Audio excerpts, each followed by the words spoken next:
Friends, உறவுகளே, மிக்க நன்றி. எனக்காக நிறைய பேர் வேண்டிக்கிட்டு இருப்பீங்க போல, ஒரு 300 பேர் 400 பேர்கிட்ட வேணா எல்லாருக்கும் நன்றி. நேற்று லைட்டாக தூரல் விழுந்துச்சுங்க. இந்த அப்போ நீங்கள் வேண்டிக்கிட்டது இதோ பாருங்கள், என்னோடய செடியெல்லாம் உயிர் பழச்சிருச்சு. ரொம்ப ரொம்ப ரொம்ப ரொம்ப நன்றி. சரி,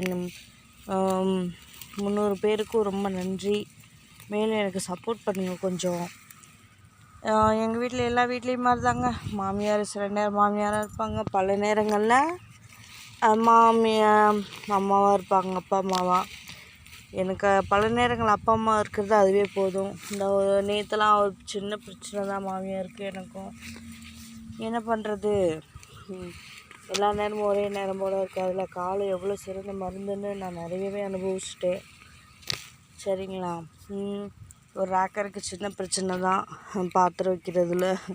அத்தை அவங்களோடதுன்னு சொல்லிட்டு வாங்கிட்டு போயிட்டாங்க. அப்போது ஆனால் இருந்தாலும் வயசாகிடுச்சுல, என்ன பண்ணுறது. ஆனால் நான் என்னோடய மெட்டீரியல் எல்லாம் அவங்களாம் யூஸ் பண்ணுறாங்க. தனித்தனியாக தான் இருக்கும், அதனால் பிரச்சனை இல்லாமல் எங்கேயும் இருக்காது இல்லையா. வச்சு போகிறாங்க, வாங்க. அவங்க என்ன நினச்சாலும் பரவாயில்ல. நான் அப்படி இல்லை. எனக்கு பேரண்ட்ஸ் கிடையாது, நான் எங்கேயும் போகவும் முடியாது. ஸோ நான் அவங்கள அப்பா அம்மாவாக நினச்சி நான் வாழ்ந்துட்டுருக்கேன். என்னைய மகளாக நினைக்கிறதும் மருமகளாக நினைக்கிறதும் அவங்க கையில் இருக்குது.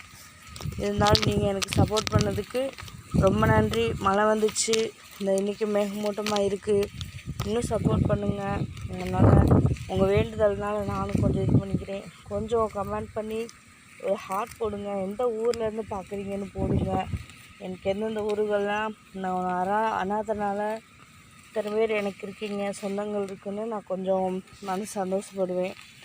ரொம்ப நன்றி உறவுகளே. தேங்க்யூ.